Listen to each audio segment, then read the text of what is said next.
की plant cell है और हमने आपको बताया था कि इसको अगर हम ऐसे मीडियम में रख दें जो कि हाइपरटोनिक हो, अंदर का जो कंटेंट है ये हाइपोटोनिक है और इसको हम किस में रख देते हैं, हाइपरटोनिक मीडियम में रख देते हैं।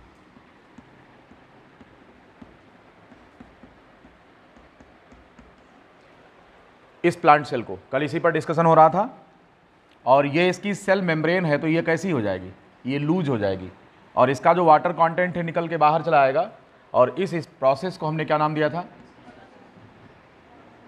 इसको प्लाज्मोलाइसिस कहा था।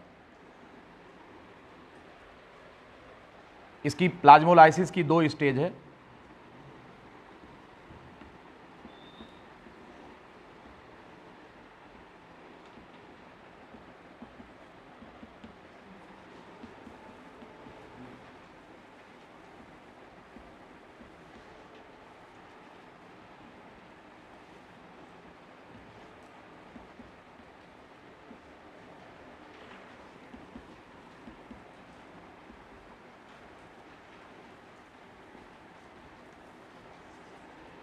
दो प्रकार की, एक तो इंसिपिएंट प्लाज्मोलाइसिस है और दूसरी है एब्सोल्यूट या कंप्लीट प्लाज्मोलाइसिस। ये जो इंसिपिएंट प्लाज्मोलाइसिस है इसमें टर्गर प्रेशर जीरो नहीं होता बल्कि एक ऑस्मोटिक इक्विलिब्रियम एग्जिस्ट करती है। यहां पर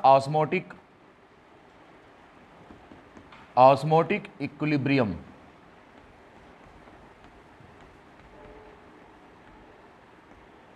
एग्जिस्ट करती है। ऑस्मोटिक इक्विलिब्रियम एग्जिस्ट कब, ड्यूरिंग इंसिपिएंट प्लाज्मोलाइसिस, जहां पर प्लाज्मोलाइसिस की प्रक्रिया कंप्लीट नहीं हुई है। और एब्सोल्यूट में क्या होता है, एब्सोल्यूट में यहां पर जो टर्गर प्रेशर होता है वो कितना हो जाता है, वो जीरो हो जाता है। इसमें कोई टर्गर प्रेशर नहीं होता। सेल जो होती है वो कंप्लीट फ्लैसिड होती है।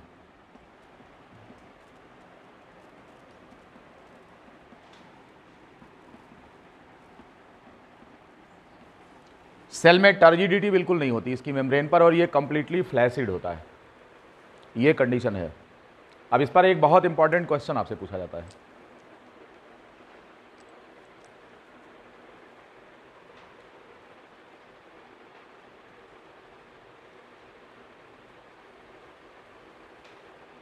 क्वेश्चन ये होगा कि जब सेल की प्लाज्मोलाइसिस होती है तो सेल वॉल और सेल मेम्ब्रेन के बीच में ये गैप बढ़ जाता है। ये जो यहाँ पर जो गैप होता है इस पर क्वेश्चन पूछते हैं कि इसमें किस प्रकार का लिक्विड भरेगा, बता सकते हैं आप। ये बहुत इंपॉर्टेंट क्वेश्चन है कि जब हम इस सेल को उठाकर हाइपरटोनिक मीडियम में रखते हैं तो यहाँ पर जो गैप बनता है, क्योंकि सेल मेम्ब्रेन लूज हो जाएगी फ्लैसिड, तो ये सेल वॉल और इसके बीच में एक गैप बन जाएगा। तो इस गैप में कौन सा लिक्विड भरा जाता है, ये बहुत इंपॉर्टेंट क्वेश्चन है। ये हाइपरटोनिक सॉल्यूशन होगा, आप नोट कर लेंगे इसको। The gap is filled with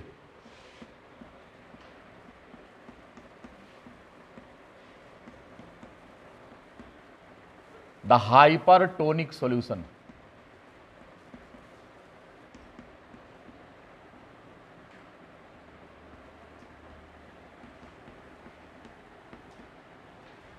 यह जो गैप होता है सेल वॉल और सेल मेम्ब्रेन के बीच में, it is filled with the hypertonic solution.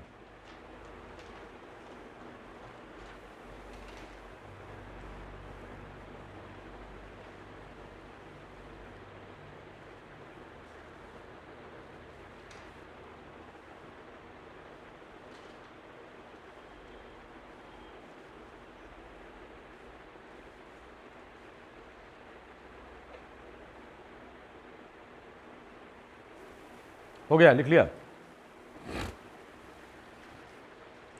तो इस पूरे डिस्कशन में जो दो तीन पॉइंट्स बन रहे हैं जिन पर सवाल बनेगा, एक इंसिपिएंट प्लाज्मोलाइसिस के दौरान क्या होता है, तो आप बताएंगे कि ऑस्मोटिक इक्विलिब्रियम एग्जिस्ट करती है, यानी कि जितना पानी सेल के अंदर आएगा ठीक उतने ही अमाउंट में पानी निकलकर बाहर जाएगा। इस वास्ते टर्गर प्रेशर की सेहत पर कोई एक चेंज नहीं होता, क्योंकि एक निश्चित टाइम पर आकर टर्गर प्रेशर कांस्टेंट हो जाता है। और यहाँ पर एक ऑस्मोटिक इक्विलिब्रियम एग्जिस्ट करती है कि जितना पानी सेल से बाहर जाएगा उतना इसके अंदर आ जाएगा। लेकिन अगर बाहर का मीडियम एक्सट्रीमली हाइपरटोनिक है तब क्या होगा? तो ऐसी कंडीशन में एब्सोल्यूट प्लाज्मोलाइसिस होगी और उस दौरान ऑस्मोटिक इक्विलिब्रियम नहीं बनेगी, बल्कि सारा वाटर कंटेंट इसका निकलकर बाहर चला जाएगा। ठीक। तीसरा जो क्वेश्चन यहाँ पर बनेगा वो ये है कि सेल मेम्ब्रेन और सेल वॉल के बीच में कौन सा लिक्विड भरा होता है? तो ये हाइपरटोनिक सॉल्यूशन होता है, आकर फिल कर लेता है इस गैप को। और एक सवाल और बनेगा, वो अचार पर बनता है या फंगल ग्रोथ पर, कि अचार बनाते समय उसमें क्या होता है कि कभी कभी मॉइस्चर कंटेंट रह जाता है तो उसमें फंगल ग्रोथ ही स्टार्ट हो जाती है, तो अचार जल्दी ख़राब हो जाता है। तो आपने देखा होगा गांव में माँ और दादी जी जो है अचार को जो है धूप दिखाती हैं, धूप में रख देती ताकि मॉइस्चर उसका जो है वो ख़त्म हो जाए। लेकिन उसके पीछे जो साल्टिंग हम करते हैं वो भी एक कारण होता है फंगल ग्रोथ ना होने का, क्योंकि जब उसमें हम नमक और तेल मिला देते हैं बाहर से तो बाहर का मीडियम कैसा हो जाता है? हाइपरटोनिक। तो फंजाई के अंदर का जो सेल कंटेंट होता है वो हाइपोटोनिक होता है, तो उसका जो वाटर होता है वो निकल कर बाहर आएगा और फंजाई की जो सेल साइटोप्लाज्म है वो डिहाइड्रेट हो जाती है और वो मर जाता है। तो इस प्रकार से एक तरीके से ये एंटी फंगल टेक्निक होती है, साल्टिंग आउट ऑफ पिकल्स। अचार की साल्टिंग अगर हम करते हैं तो उसके पीछे उद्देश्य यही होता है कि वो फंगल सेल की प्लाज्मोलाइसिस कर देता है। तो इस बात को भी मेंशन कर लेंगे यहाँ पर कि जो साल्टिंग होती है, salting of pickles is for the purpose to check the growth of fungus. Salting of pickles is for the purpose to check the growth of fungus. Salting of pickles, salting of pickles, pickles क्या है? अचार में salting कर रहे हैं, नमक मिला रहे हैं। ये किस पर्पज से होता है? To check the growth of fungi, क्योंकि नमक मिलाने से जो फंगल सेल है उसमें क्या हो जाती है? उसकी प्लाज्मोलाइसिस हो जाती है और उसकी ग्रोथ रुक जाती है। बहुत कॉमन क्वेश्चन है, पीजीटी में तो नहीं लेकिन टीजीटी में इस प्रकार के सवाल पूछते हैं, छोटे छोटे ऐसे क्वेश्चन पूछेंगे।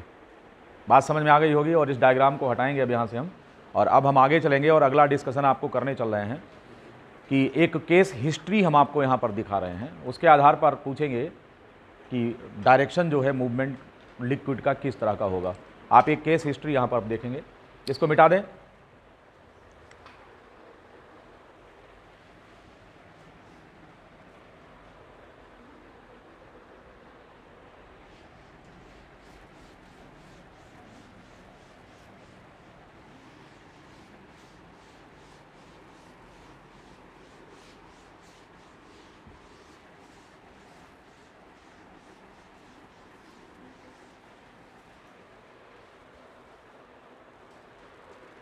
एक केस आपको दिया गया है, दो सेल्स को एक दूसरे से जोड़ा गया है, एक दूसरे के साथ ये कनेक्टेड सेल है, यहां पे दिखाया गया है। इसे हम सेल ए बोल रहे हैं, इसको हम सेल बी बोल रहे हैं, और ये केस नंबर 1 है। दूसरा है केस नंबर 2, इसमें भी वही काम कर रहे हैं, सेल ए और सेल बी को एक साथ देख रहे हैं यहां पर। This one is the cell A and this one is the cell B. इधर ऑस्मोटिक प्रेशर जो इसका कंटेंट है, इसका जो ऑस्मोटिक प्रेशर है, सपोज करो कि ये 15 बार्स है। मान लेते हैं कि ऑस्मोटिक प्रेशर सेल ए में कितना है? 15 बार्स। और यहाँ पर जो टर्जर प्रेशर है इसकी जो वैल्यू है वो 5 बार्स है, सपोज दैट। तो हम यहाँ पर dPd कितना लिखेंगे? फार्मूला बताया है हमने, dPd equals to OP minus TP, osmotic pressure minus turgor pressure. तो ये वैल्यू आ जाएगी 15 माइनस 5 इक्वल्स टू 10 बार्स आएगा। अब जो सेल बी है, इधर जो ऑस्मोटिक प्रेशर है ये कितना है? इसका जो ऑस्मोटिक प्रेशर है वो मान लो 20 है।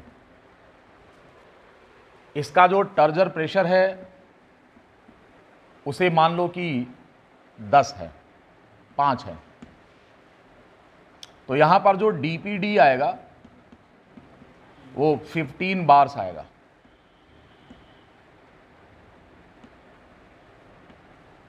ये है, ये केस नंबर 1 है। केस नंबर 1 को अगर हम देखें और यहाँ पर ध्यान रखेंगे कि मूवमेंट जो पानी का होता है वो high dPd to low dPd होता है। Low DPD to high DPD, sorry, low DPD to high DPD और low osmotic pressure to high osmotic pressure होता है। यही तो पता है ना, मूवमेंट हाइपोटोनिक सॉल्यूशन का किधर होता है, हाइपर की तरफ, सेमी परमेबल मेम्ब्रेन लगी है, तो low OP to high OPT, high OP, इसी प्रकार से लो डीपीडी टू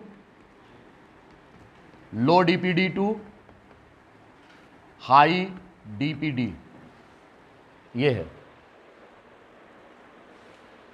अगर हम इन दोनों पैरामीटर्स को ध्यान में रखें, ऑस्मोटिक प्रेशर को ध्यान में रखें, तो what will be the direction of movement of liquid, it will be from A to B. अगर हम ऑस्मोटिक प्रेशर को वरीयता देते हैं तो ऑस्मोटिक प्रेशर के अनुसार पानी का मूवमेंट सेल ए से सेल बी की तरफ होगा। इतनी बात समझ में आ रही है? क्यों? क्योंकि हमने नियम लिखा है कि low osmotic pressure to high movement होता है, और डीपीडी भी यही कहता है कि low DPD to high DPD. तो कुल मिला के overall the direction of movement of liquid will be from this to this, because osmotic pressure is also saying this and DPD is also showing 15 से 20 की तरफ, 10 से 15 की तरफ, तो दोनों लो से हाई की तरफ बता रहे हैं, तो दोनों एक दूसरे को फेवर कर रहे हैं। इसलिए हमारा जो यहाँ पर मूवमेंट है इसका डायरेक्शन क्या होगा, है it is A to B होगा। अब अगर जरा हम सेल केस नंबर 2 की बात करें, अगर यहाँ पर जो ऑस्मोटिक प्रेशर है ये 15 बार्स है, यहाँ पर जो टर्जर प्रेशर है वो कितना है, 5 बार्स है, बिल्कुल ठीक पहले वाली कंडीशन। तो डीपीडी कितना होगा, 10 बार्स होगा, ठीक है। लेकिन जो सेल बी है, यहां का जो ऑस्मोटिक प्रेशर है वो कितना है, osmotic pressure is 20 bars, the turgor pressure is 15 bars, then DPD will be 5 bars. Now consider this case here. If we consider osmotic pressure, the direction of movement will be from A to B, and if we see the DPD, it is saying that the movement of water will be from B to A. Why? कम से ज़्यादा और कम से ज़्यादा। DPD कहता है कि कम से ज़्यादा हम चलेंगे तो उसके अनुसार पानी का मूवमेंट इधर से इस साइड होना चाहिए, और ऑस्मोटिक प्रेशर कहता है कि लो टू हाई होना चाहिए तो उसके अनुसार इधर से इधर होना चाहिए। ऑस्मोटिक प्रेशर के अनुसार डायरेक्शन ए टू बी होना चाहिए और डीपीडी के अनुसार डायरेक्शन बी टू ए होना चाहिए। अगर इस प्रकार का कंट्रडिक्शन कहीं एराइज करे तो हम ऑस्मोटिक प्रेशर को नेग्लेक्ट करते हुए डिफ्यूज़न प्रेशर डेफिसिट को प्रायोरिटी दिएंगे और उसी के अनुसार डायरेक्शन डिसाइड होगा। इस केस में जहाँ पर कि ऑस्मोटिक प्रेशर और डिफ्यूज़न प्रेशर डेफिसिट ये दोनों एक दूसरे का साथ नहीं दे रहे हैं, उस दशा में हम क्या काम करेंगे, उस दशा में हम डिफ्यूज़न प्रेशर डेफिसिट को आधार मानकर वाटर के मूवमेंट का डायरेक्शन डिसाइड करेंगे। तो कौन सा डायरेक्शन होगा इसका, इसका डायरेक्शन बी टू ए होगा, क्योंकि इसके अनुसार कौन है, ये है, और इसके अनुसार कौन है, ये है। तो डायरेक्शन सही कौन है, ये, और गलत कौन है, ये वाला। पानी का मूवमेंट इधर से इधर होगा। In this case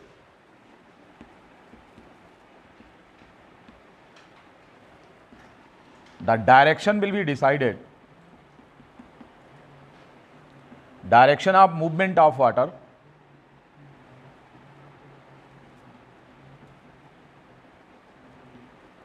will be decided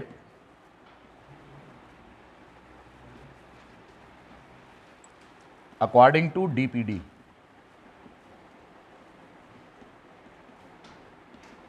Diffusion pressure deficit will play the key role here in deciding the direction of water.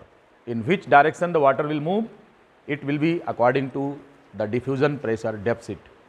In case of any contradiction arising between osmotic pressure and DPD, the priority will be given to the diffusion pressure deficit that will play the key role in deciding the direction of movement of water here.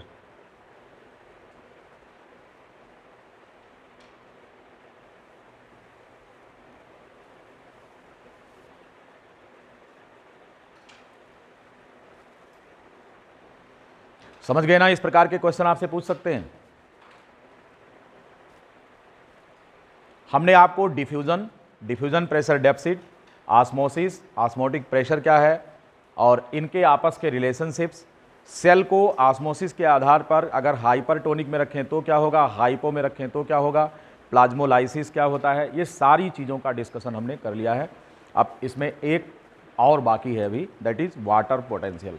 Now come to discuss about the water potential. ये है क्या चीज़, water potential क्या है,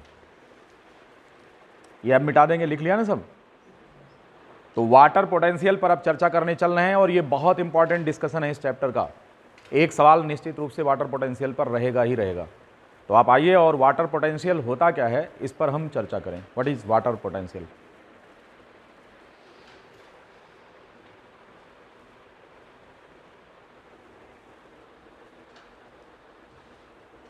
ये water potential क्या है?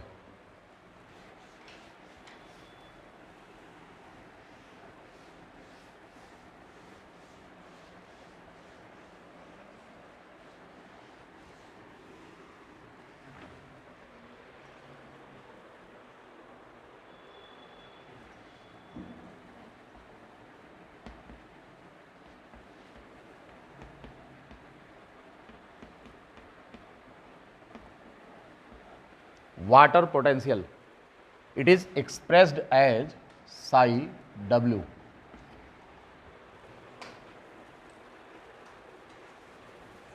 ये इस तरह से एक्सप्रेस किया जाएगा, psi w। चलिए कुछ व्यवहारिक और सामान्य प्रश्न आपसे पूछ लें ताकि वाटर पोटेंशियल समझना बहुत आसान हो जाए। कुछ सामान्य जानकारी जिसका उत्तर आप फटाफट दे सकते हैं। गांव के किनारे एक नहर है, बड़ी वाली नहर। कितने लोगों के गांव के किनारे नहर है? देखिए सबके, ये उत्तर प्रदेश जो है ये नहरों का प्रदेश है। तो गांव के किनारे एक नहर है, या आप समझिए कि नहर के किनारे गांव है और नहर में पानी जम के आ रहा है, ठीक है। अचानक अगर बंधा टूट जाए तो गांव का पानी, गांव का छोटा सा तालाब जिसमें पानी है, उसका पानी नहर में चला जाएगा या नहर का पानी तालाब में आएगा? नहर का पानी तालाब में आएगा। क्यों? क्योंकि पानी का जो प्रेशर है वो कहाँ ज़्यादा है? वो नहर में ज़्यादा है। प्रेशर का मतलब ताकत, पावर, पावर का मतलब एनर्जी। यहाँ पर सीधा एनर्जी से है। पोटेंशियल उसी के अंदर है जिसके अंदर एनर्जी, क्योंकि पोटेंशियल एनर्जी कहा जाता है। यहाँ पर बिल्कुल ठीक आप समझ रहे हैं, हम पोटेंशियल एनर्जी की ही बात कर रहे हैं, पानी की। तो पानी की पोटेंशियल एनर्जी की जब बात करेंगे, फिजिक्स में आपने पढ़ा होगा कि ऐसी एनर्जी जो स्टोर है और मौका आने पर इसको हम यूज कर सकते हैं कार्य करने में। ये जो पंखा आपके सिर के ऊपर बंधा है, ये प्रतिक्षण नीचे गिर रहा है।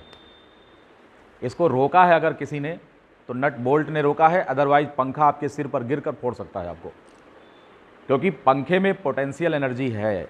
ये कौन सा पोटेंशियल एनर्जी? ग्रेविटेशनल पोटेंशियल बन रहा है। On account of gravity this will fall on your head. अगर इसका नट बोल्ट खुल जाए तो ये अपनी ताकत दिखा देगा। झोले में रखा हुआ हथगोला, बम, उसको जमीन पर गिरने की जरूरत है, बस बताएगा हमारे अंदर कितनी एनर्जी है। एक छोटी सी मिर्ची बम होती है, उसके अंदर कितना पोटेंशियल होता है। आग लगा देते हैं तो उसकी सारी एनर्जी निकल कर बाहर आती है, धड़ाम। पेट्रोल के अंदर कितनी एनर्जी है, अगर ये एनर्जी बर्न करके बाहर निकाली जाए तो मोटरसाइकिल क्या होती है? झर्र दौड़ने लगती है। आपकी कार कईयों टन वजन लेकर के चलने लगती है, जो ट्रक है। तो सब जितने भी मॉलिक्यूल्स होते हैं, इनके पास कुछ ना कुछ एनर्जी होती है। इसी प्रकार से पानी के पास भी एनर्जी है। हालांकि इसकी एनर्जी को रेगुलेट करने का काम कुछ एक्सटर्नल फैक्टर्स करते हैं। उदाहरण के लिए बाथरूम के अंदर बाल्टी में भरा हुआ पानी और छत पर ऊपर टंकी में भरा हुआ पानी, दोनों पानी ही है, परंतु दोनों की एनर्जी इक्वल नहीं है। किसकी एनर्जी ज़्यादा है? टंकी में रखा हुआ। टोटी खोल देंगे तो बाल्टी का पानी ऊपर टंकी में चला जाएगा या टंकी का पानी बाल्टी में आएगा। तो सीधी सी बात है कि हाइट पर जो पानी रखा है उसकी एनर्जी ज़्यादा है, तो अगर हम टोटी खोलेंगे तो ऊपर की हाइट का पानी जो होगा वो बाथरूम में नीचे आएगा, क्योंकि पानी जो वहाँ भरा हुआ है टंकी में उसकी पोटेंशियल एनर्जी ज़्यादा है, आपकी भी एनर्जी है। अब इस कमरे में हम इतने लोग खड़े हैं और अभी हम एक म्यूजिक लगा दें और कह दें नाचो, डांस करो, ये केस नंबर 1 है कि म्यूजिक लगा दिया और 25 लोगों से कहा कि इस छोटे से कमरे में डांस करो। तो जब आप डांस करेंगे तो परेशानी कहाँ पे होगी कि कभी एक व्यक्ति का शरीर दूसरे से टकराएगा तो आप कहेंगे हटो यार उधर चलो, चले आ रहे हो नज़दीक, दूर दूर नाचो, कोरोना है एकदम बगल में आ जा रहा हो, दो हटो। आपके पास स्पेस नहीं है उतना, मतलब ये हो गया कि आपका मूवमेंट फ्रीक्वेंट नहीं रहेगा, because you are in a limited space. आप बहुत छोटी सी जगह में हैं और कंडेंस्ड हैं, क्राउडेड हैं। लेकिन अगर इसमें से 25 में से 20 को बाहर कर दिया और म्यूजिक लगाया, फिर कहा डांस करो और बढ़िया तगड़े से करो, अब आपकी एनर्जी बढ़ जाएगी डांस करने वाली। वो कैसे? क्योंकि है यहां से मारेंगे जंप, वहां जाएंगे, वहां से आएंगे उधर आएंगे, means the degree of freedom जो आपका होगा, मूवमेंट की जो स्वतंत्रता है वो बढ़ जाएगी। ये यहां पर क्या हुआ, मैंने आपका कंसंट्रेशन कम कर दिया, यानी कि इसमें से कुछ सोल्यूट मॉलिक्यूल को बाहर कर दिया है। Now the same going to happen in solution form also. अगर इतने सारे व्यवहारिक उदाहरण समझ गए हो तो आइए और अब हम समझते हैं कि वाटर पोटेंशियल थोड़ा सा टेक्निकल ग्राउंड पर क्या चीज़ है। सपोज करिए कि आपको एक कंटेनर यहाँ पर दिखाया गया है, इस कंटेनर में आपने क्या ले रखा है, इस कंटेनर में आपने प्योर वाटर ले रखा है, this one is pure water.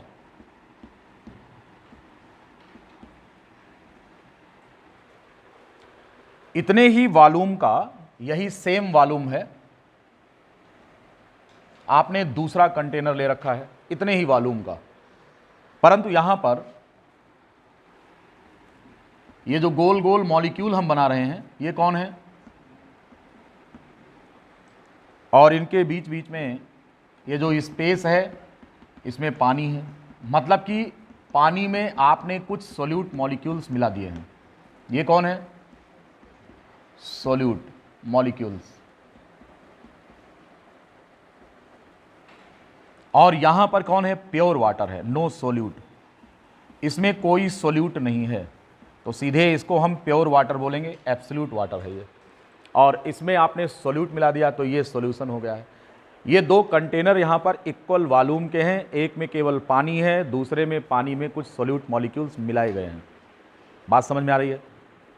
हमें ये देखना है कि पहले वाले बर्तन में पानी का कंसंट्रेशन कितना है। What is the concentration of water in first container? It is 100%। Why? Concentration means proportion की बात कर रहे हैं, तो प्रपोर्शन यहां पर पानी का कितना है, अरे पानी के अतिरिक्त दूसरा कोई कंपोनेंट है ही नहीं, तो वाटर का यहां पर कंसंट्रेशन, अब आपकी बुक में टर्म कंसंट्रेशन यूज किया गया है, द कंसंट्रेशन ऑफ वाटर। तो what do mean by concentration of water? No solute has been mixed here, it is absolute water, means you are saying about the proportion of the water, that is 100%। तो यहां पर proportion कितना होगा इसका, proportion of water that is 100%। कितना है ये? 100% है। You can say the concentration of water. दोनों बातें लिखी हैं आपकी बुक में, कंसंट्रेशन लिखा है और हम बता रहे हैं प्रपोर्शन। तो कंसंट्रेशन तो तब माना जाता है जब इसमें कोई और मिलाए हो, लेकिन पानी तो है ना, तो पानी अपने आप में ही एक क्या है, मटेरियल है, तो हम उस पानी की मात्रा तो 100% मानेंगे। तो कंटेनर 1 में अगर हम देखें, या कंटेनर ए समझ लें, ये कंटेनर बी है, तो इन container A the concentration of water is maximum and it is absolute और 100%। यहां पर पानी का कंसंट्रेशन अपने चरम पर है, मैक्सिमम है, concentration of water is maximum, इससे ज्यादा नहीं हो सकता। इतनी बात समझ में आ गई होगी कि concentration of water in this container is maximum, इससे ज्यादा हो ही नहीं सकता। अब आइए और इस पर चर्चा करें।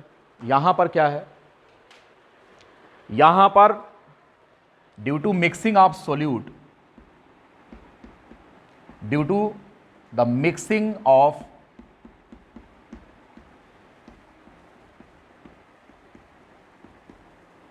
the concentration of water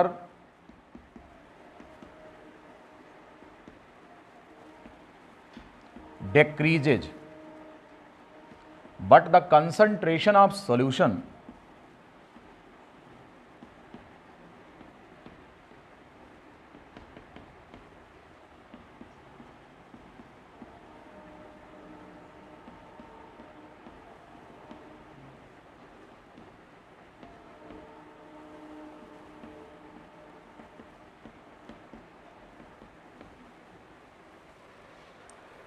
ये सारी बातें लिख लीजिए ताकि एक पैसे का कंफ्यूजन कहीं पर ना हो।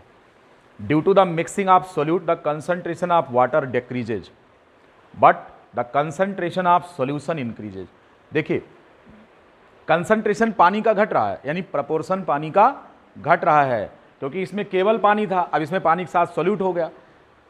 तो अगर दोनों को मिलाकर 100% माने तो सोल्यूट अगर बढ़ा तो पानी घटेगा कि नहीं घटेगा, प्रपोर्शन घट जा रहा है पानी का। तो वही चीज लिखा है कि due to the mixing of solute the concentration of water decreases but the concentration of solution increases. अब दो बात हमने यहां लिख दिया कि परसेंटेज ऑफ वाटर घटेगा और परसेंटेज ऑफ सोल्यूट बढ़ेगा। और ये सारा काम रूम टेम्परेचर पर और 1 एटमॉस्फेरिक प्रेशर पर हो रहा है। At what? Room temperature and absolute temperature, sorry 1 atmospheric pressure. ये सारा काम हम किस पर निकाल रहे हैं? Eight room temperature and 1 atmospheric pressure. ये 1 एटमॉस्फेरिक प्रेशर का मतलब समझते हैं क्या होता है? 760 mmHg, जो इस समय वातावरण में हवा का दबाव है, इसको हम एटमॉस्फेरिक प्रेशर कहते हैं। 1 atmospheric pressure equals to 760 mmHg कहते हैं इसे।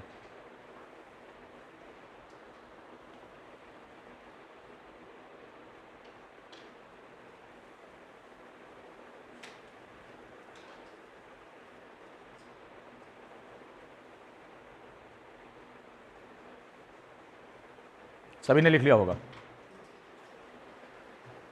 ये बात भूलना नहीं है, ध्यान रखना, क्योंकि ये जैसे चेंज होगा फिर नीचे की सारी कहानी चेंज हो जाएगी। इसलिए हम सारी बात जो भी मेजरमेंट कर रहे हैं 1 एटमॉस्फेरिक प्रेशर पर कर रहे हैं। समझ गए आप? यहां पर वाटर मॉलिक्यूल का डिग्री ऑफ फ्रीडम ज्यादा है, क्योंकि केवल पनीय है, दूसरा कोई नहीं है। एको हम दूजो नास्ति, ना भूतो ना भविष्यत।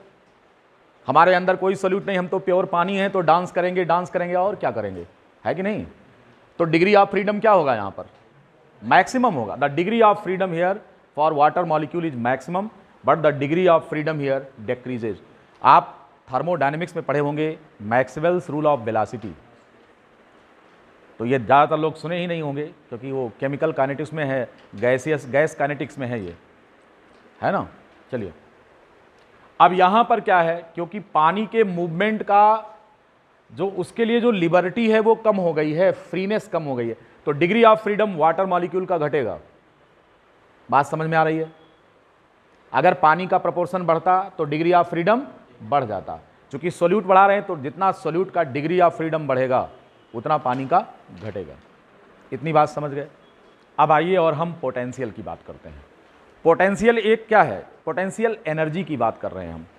कह रहे हैं कि the partial molal free energy of any molecule is known as its chemical potential.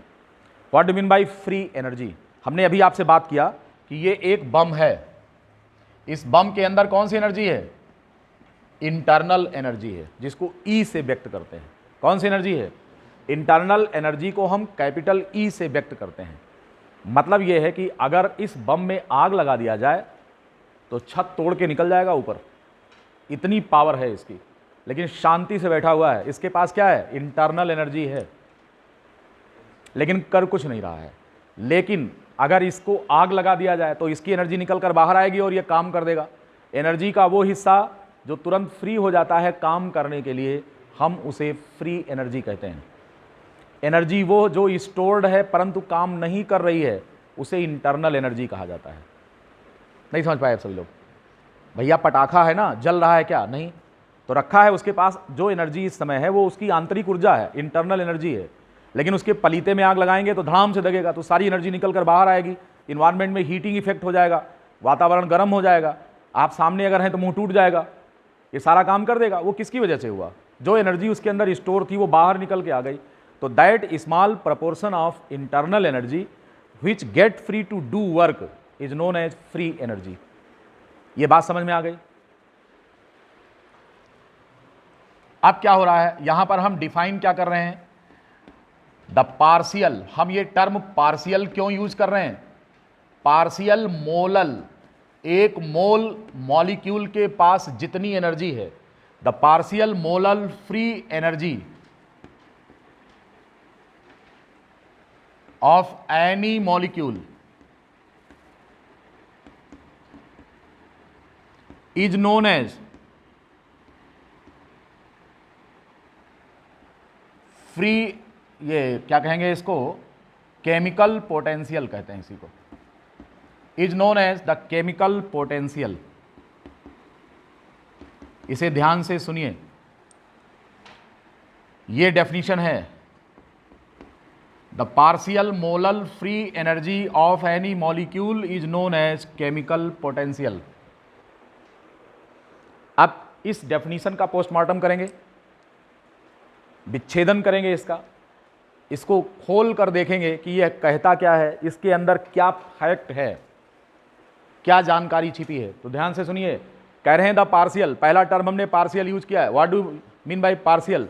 Because no molecule is absolute but it is present in company with other, एक दूसरे का मिक्स्ड। जब सॉल्यूशन की बात करते हैं, जैसे यहीं पर बात कर लें तो वाटर मॉलिक्यूल है और सोल्यूट मॉलिक्यूल है, तो यहां पर अकेले पानी थोड़ो है, बल्कि किसके साथ है? चीनी के साथ। तो 100% इसी का अपने थोड़ो होगा, कोई भी चीज़ तो बंटवारा होगा ना, एनर्जी का बंटवारा होगा इन दोनों में। इसके हिस्से में जितनी एनर्जी आएगी पर मोल फ्री एनर्जी, वो केमिकल पोटेंशियल होगा। तो टोटल एनर्जी का जितना हिस्सा पानी यहां पर रखेगा अपने पास, वो उसका क्या कहलाएगा? Chemical potential. चूंकि ये काम विद रिस्पेक्ट टू वाटर हम बता रहे हैं, तो इसी को हम वाटर पोटेंशियल कहते हैं। ध्यान से सुनिए डेफिनेशन, द पार्शियल मोलल, मोल के बाद वही कल बताया था मोल, कि प्रति मोल जितनी ऊर्जा उपलब्ध है फ्री एनर्जी, लेकिन एब्सोल्यूट नहीं बल्कि दूसरे के साथ मिक्सचर में, उसका हिस्सा कितना है, इसलिए टर्म लगा है पार्शियल। अगर 50,000 रुपए है और 4 लोगों में बंटना है, तो हम 50,000 लेकर के थोड़ा भाग जाएंगे, बल्कि बटेगा तो हमको उसका एक अंश मिलेगा, हिस्सा। पार्शियल, पार्शियल का मतलब थोड़ा सा प्रोपोर्शन मिलेगा, 100% नहीं मिलेगा। एक चैम्बर में अमोनिया गैस है, नाइट्रोजन है और ऑक्सीजन है, तो जिसकी जितनी ज़्यादा मात्रा होगी उसका केमिकल पोटेंशियल उतना ही ज़्यादा होगा। जिसकी जितनी संख्या भारी उसकी उतनी हिस्सेदारी। बिल्कुल ठीक ये नारा जो है, जो आजकल गांव में लग रहा है, जिसकी जितनी संख्या भारी उसकी उतनी हिस्सेदारी। तो बिल्कुल ठीक यही नारा यहाँ पर सॉल्यूशन में लगेगा कि जिस कंपोनेंट की जितनी ज़्यादा नंबर है मोल्स, उसका फ्री एनर्जी जो होगा दूसरे के रिस्पेक्ट में ज़्यादा होगा। ये बात समझ में आ गई? अब यहाँ पर हमने क्या क्या चीज़ मिलाया है? चीनी का अणु है, शुगर है, और दूसरा पानी है। अब अगर इसमें हम पानी बढ़ा दें तो वाटर पोटेंशियल बढ़ जाएगा, और अगर चीनी बढ़ा दें तो वाटर पोटेंशियल घट जाएगा, क्योंकि जब पानी बढ़ाएंगे तो परसेंटेज ऑफ वाटर बढ़ जाएगा, और जब सोल्यूट बढ़ाएंगे तो परसेंटेज ऑफ वाटर घट जाएगा। यानी कि जब कोई भी मिक्सचर हम लेते हैं तो मिक्सचर में मौजूद जो कंपोनेंट्स होते हैं, इनमें से जिनकी मात्रा ज़्यादा है उनका केमिकल पोटेंशियल ज़्यादा होता है, जिनकी मात्रा कम है उनका केमिकल पोटेंशियल कम। तो एक बात यहाँ पर ध्यान रखो कि सॉल्यूशन में जिसकी मात्रा ज़्यादा होगी उसका केमिकल पोटेंशियल ज़्यादा होगा, and chemical potential with respect to water is known as water potential. ये बात सबको समझ में आ गई? तो डेफिनेशन में क्या आया कि the partial molal free energy of any molecule is known as chemical potential. Partial क्यों कहा? क्योंकि वो मिक्सचर में मौजूद है, अकेला नहीं है, उसके साथ कई अन्य प्रकार के मॉलिक्यूल हैं। तो इसके हिस्से में कितनी एनर्जी आई है, ये उसका केमिकल पोटेंशियल होगा, and the chemical potential with respect to water is known as water potential. ये बात भी लिख लेंगे। The chemical potential with respect to water, chemical potential with respect to water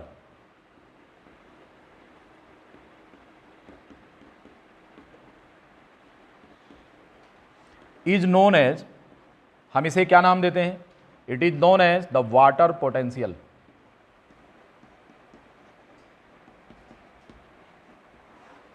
हम इसे वाटर पोटेंशियल कहते हैं और इसे साई डब्ल्यू से रिप्रेजेंट करते हैं, यहां पे दिखाया गया है।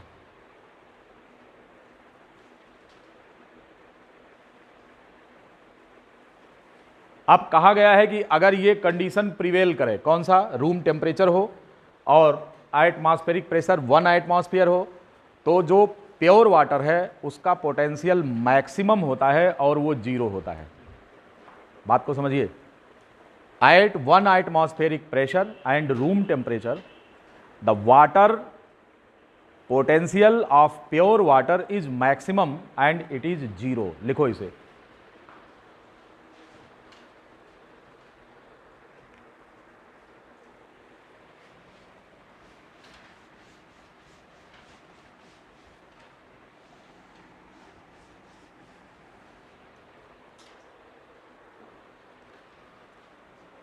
क्या लिखेंगे? The water potential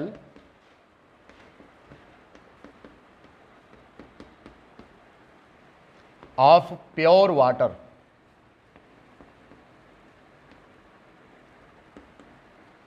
at room temperature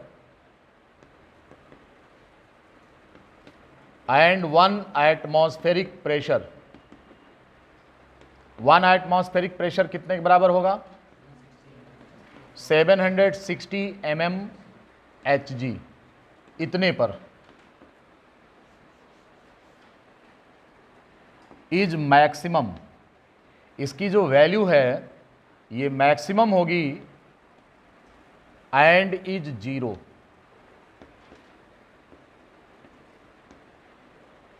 इसकी यह वैल्यू मैक्सिमम होगी और 0 होगी। ध्यान से सुनते जाइए सब। अगर हम प्योर वाटर लेते हैं, प्योर वाटर, इसका जो पोटेंशियल बनेगा प्योर वाटर का 1 एटमॉस्फेरिक प्रेशर पर वो मैक्सिमम होगा और इसकी जो अधिकतम वैल्यू है वो कितनी है? That is 0।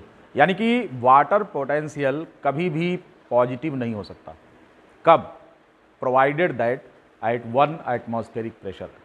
याद रखें, एटमॉस्फेरिक प्रेशर इन्वॉल्व है कि वाटर पोटेंशियल 1 एटमॉस्फेरिक प्रेशर पर कभी भी पॉजिटिव नहीं हो सकता।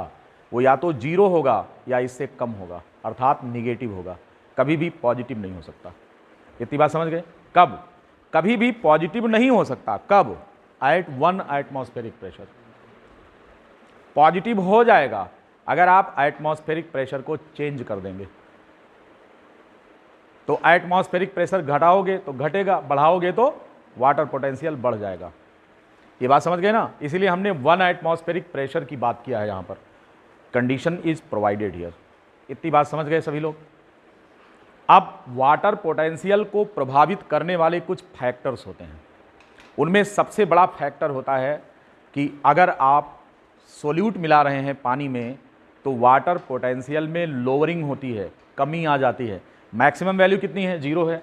अब जैसे आप मिक्स करते हैं, एक दूसरा बहुत इंपॉर्टेंट फैक्ट लिखने जा रहे हैं कि on mixing the solute molecule, on mixing the solute molecule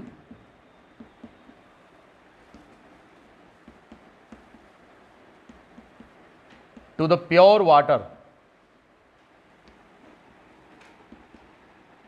at 1 atm, 1 atmospheric pressure पर,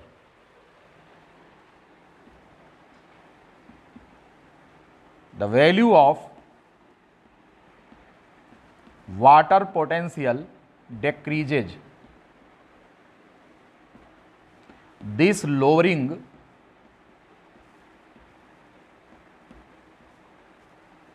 of water potential this lowering in water potential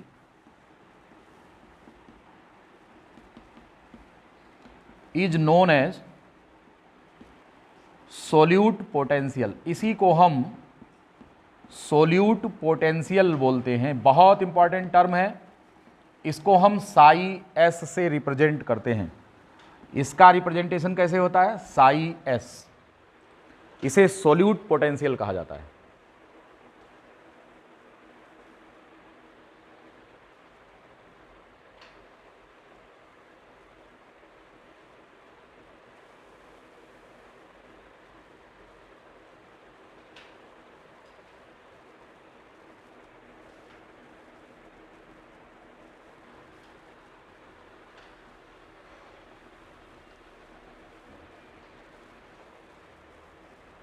लिख लिया है?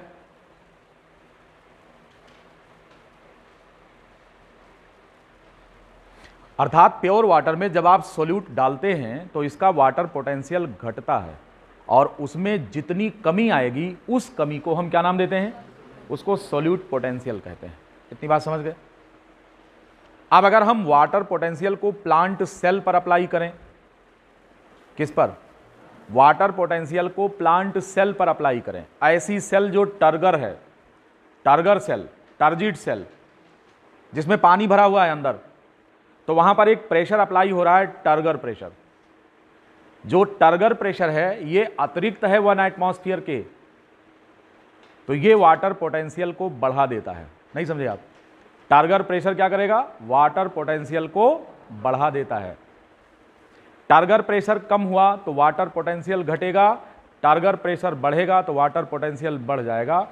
टारगर प्रेशर की वजह से जो पोटेंशियल में चेंज आ रहा है हम उसे प्रेशर पोटेंशियल कहते हैं। जो दूसरा पोटेंशियल यहां पर हम बात कर, पहला पोटेंशियल हमने क्या कहा कि पानी में आप सोल्यूट मिला रहे हैं तो चेंज आ रहा है। अब अगर पानी पर एक्सटर्नल प्रेशर अप्लाई कर देते हैं, जैसे प्लांट सेल की बात करें और टारगर प्रेशर अप्लाई कर दें, तो यहां पर वाटर पोटेंशियल बढ़ जाएगा। The turgor pressure is also responsible to change the water potential, just like the mixing of solute। जैसे आपने पानी में सोल्यूट मिलाया तो उसका वाटर पोटेंशियल घट गया, ऐसे अगर हम प्लांट सेल में देखें और टर्गर प्रेशर बढ़ेगा तो वाटर पोटेंशियल क्या हो जाएगा? बढ़ जाएगा। इसलिए वाटर पोटेंशियल, टर्गर प्रेशर और सॉल्यूशन पोटेंशियल, इनके बीच में क्या रिलेशनशिप है, हम इसको इस प्रकार से लिखते हैं कि इक्वेशन के फॉर्म में। बात समझ में आ रही है?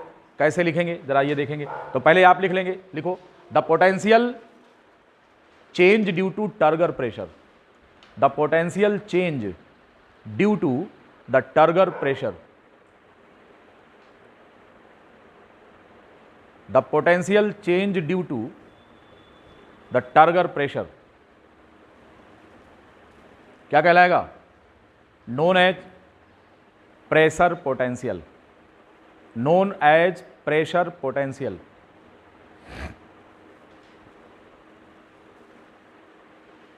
इसको हम प्रेशर पोटेंशियल कहते हैं और इसके लिए जो डिनोशन होता है आप देखेंगे, इसको हम साई पी लिखते हैं।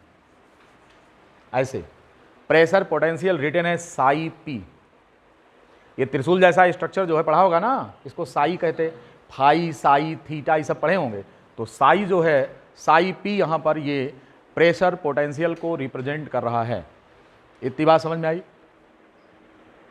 ध्यान रहे इसका भी इंपैक्ट वाटर पोटेंशियल पर पड़ता है। तो लिखोगे कि the pressure potential also effects, the pressure potential also effects the water potential, pressure potential also effects the water potential. कौन कौन वाटर पोटेंशियल को प्रभावित कर रहा है? पहला मैंने बताया मिक्सिंग ऑफ सोल्यूट, मतलब सोल्यूट पोटेंशियल प्रभावित कर रहा है। दूसरा कौन प्रभावित कर रहा है? Pressure potential.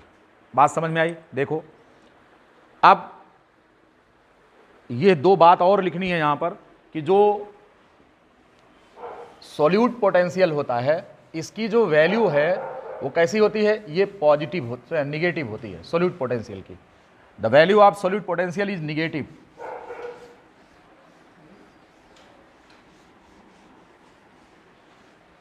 The value of solute potential is negative।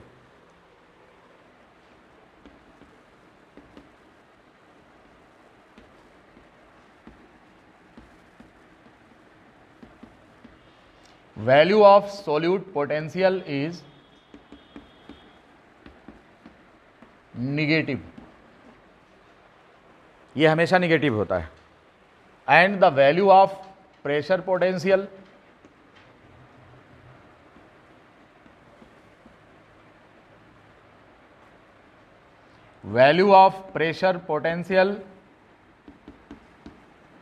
Is positive.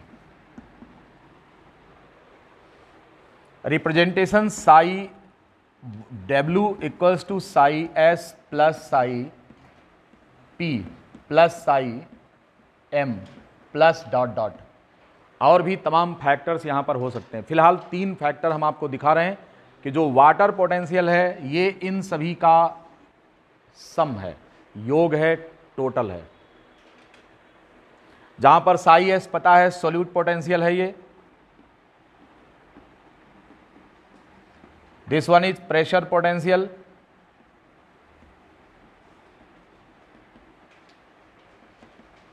and this one is metric potential.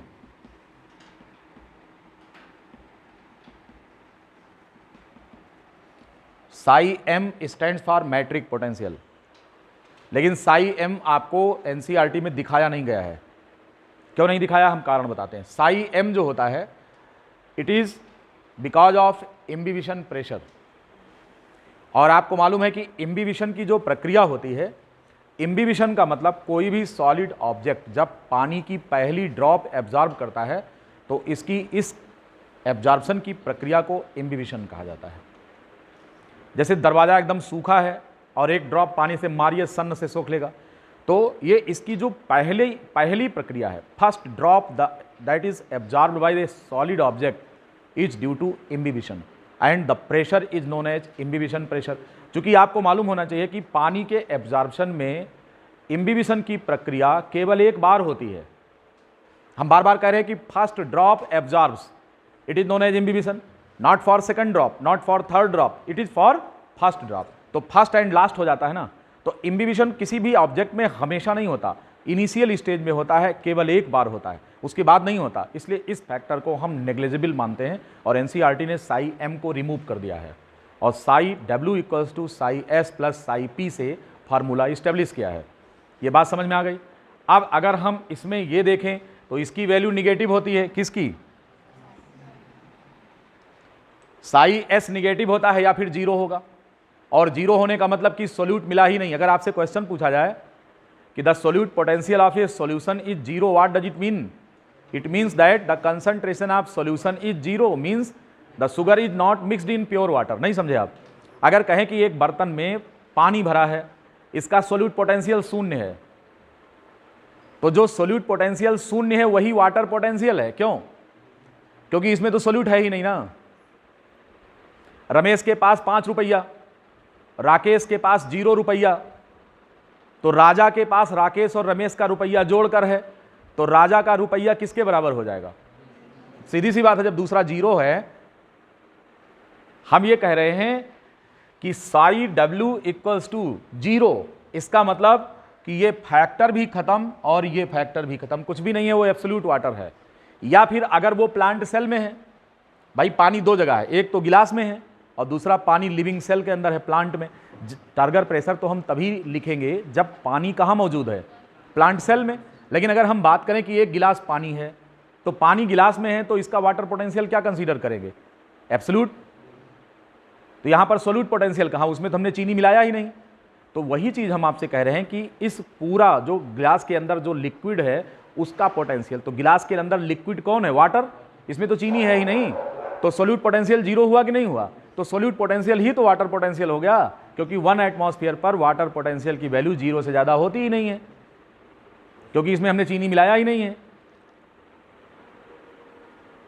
Pradeep के पास 10 रुपया है, जो कि 2 लोगों के द्वारा रुपया जोड़कर बनाया गया है। अब वो कौन कौन है? प्रदीप के पास 10 रुपया है, राकेश के पास 5 रुपया है, राकेश के पास 10 रुपया है, प्रदीप के पास भी 10 रुपया है, और रमेश के पास, ऐसे देखो, प्रदीप इनके पास 10 रुपीज हैं और इक्वल्स टू किसके है? राकेश का रुपया प्लस रमेश का रुपया। अब इन्हों के पास 0 है, इन्हों के पास, लेकिन इनके पास 10 है, तो ई रुपया इनका अपना ही तो हुआ, इनके पास कुछ नहीं था। ये रुपया किसका है?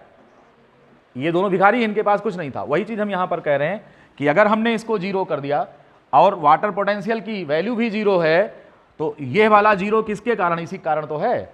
तो सोल्यूट पोटेंशियल भी वाटर पोटेंशियल के इक्वल हो जाएगा, क्योंकि सोल्यूट तो उसमें मिला ही नहीं है। तो ये तो प्योर वाटर हुआ कि नहीं हुआ? यही बात करें। किस कंडीशन में हम सोल्यूट पोटेंशियल को वाटर पोटेंशियल मान लेंगे? When solute is not mixed to water, जब सोल्यूट पानी में मिलाया ही नहीं गया है, उस समय वाटर पोटेंशियल सोल्यूट पोटेंशियल को बराबर कर देगा, ये कहना है। और मैक्सिमम कितना होगा? 0 होगा। अब अगर इसमें चीनी मिला देंगे तो वैल्यू तुरंत क्या हो जाएगी? निगेटिव हो गई। अब मान लो कि -5 है ये, लेकिन टर्गर प्रेशर जमकर है, मान लो ये 20 है, तो वाटर पोटेंशियल कितना हो जाएगा? तब तो वाटर पोटेंशियल 15 पहुंच गया प्लस में। ये कब हुआ है? क्योंकि दूसरा प्रेशर इन्वॉल्व हो गया यहां पर। यही बार बार कह रहे हैं कि अगर सोल्यूट के साथ कोई एक्सटर्नल प्रेशर आपने लगा दिया, जैसे यहां पर टर्गर प्रेशर हमने लगा दिया है, तो वाटर पोटेंशियल पॉजिटिव हो जाएगा। ये बात सबको समझ में आई कि नहीं आई? हमेशा ध्यान रहे कि अगर 1 एटमॉस्फेरिक प्रेशर मानेंगे तो एब्सोल्यूट पानी 0 है, और मिक्सिंग करने पर निगेटिव हो जाएगा, कभी पॉजिटिव नहीं हो सकता। लेकिन पॉजिटिव तब होगा जब एक्सटर्नल प्रेशर आप अप्लाई करेंगे, जैसे यहाँ पर टर्गर प्रेशर आपने अप्लाई कर दिया है। तो टर्गर प्रेशर अप्लाई तब होगा जब पानी सेल के अंदर होगा। ये बात सबको समझ में आ गई कि नहीं आ गई? इसलिए एक सेल का वाटर पोटेंशियल पॉजिटिव है और बगल वाली जो ड्राई है सेल उसका कैसा है? निगेटिव। तो high water potential to low water potential पानी का मूवमेंट होता है। ठीक उसी प्रकार से जैसे कि टंकी में भरा हुआ पानी छत पर रखा हुआ, वहां वाटर पोटेंशियल ज़्यादा है, इसलिए छत का पानी बाथरूम में आएगा, ना कि बाथरूम का पानी छत में जाएगा। क्यों? High potential to. नहर का बंधा कटेगा तो नहर का पानी गांव में जाएगा, ना कि गांव का पानी नहर में जाएगा। तो movement of water always takes place from high water potential to.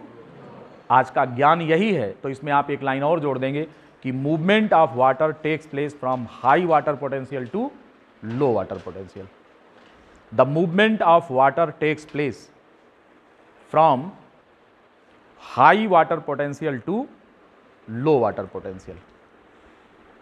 movement of water takes place from high water potential to low water potential।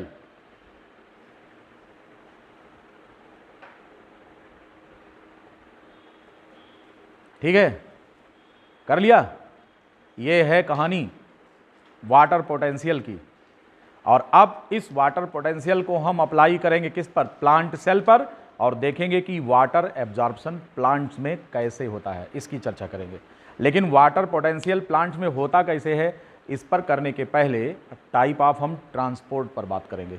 तो टाइप ऑफ ट्रांसपोर्ट पढ़ेंगे और फिर इसके बाद वाटर एब्जॉर्प्शन इन प्लांट पढ़ेंगे, इस पर चर्चा करेंगे हम अपने अगले लेक्चर में। आज के इस लेक्चर में इतना ही। आप अगर कोई सवाल पूछना चाहते हैं जो कन्फ्यूज़न हो या समझ में ना आया हो तो पूछ सकते हैं, क्योंकि कभी कभी किसी चीज़ को जब ज़्यादा समझाने का प्रयास करो तो वहाँ कन्फ्यूज़न पैदा होने लगता है। लेकिन हमने क्या करें, हमारा तो मन ही ऐसा है कि मानता नहीं है, कि ज़्यादा समझाने का प्रयास करते हैं। हमें लगता है कि आज आप कुछ छोड़े नहीं हैं, सब समझ के जा रहे हैं यहाँ से। यस या नो? ठीक है, थैंक यू।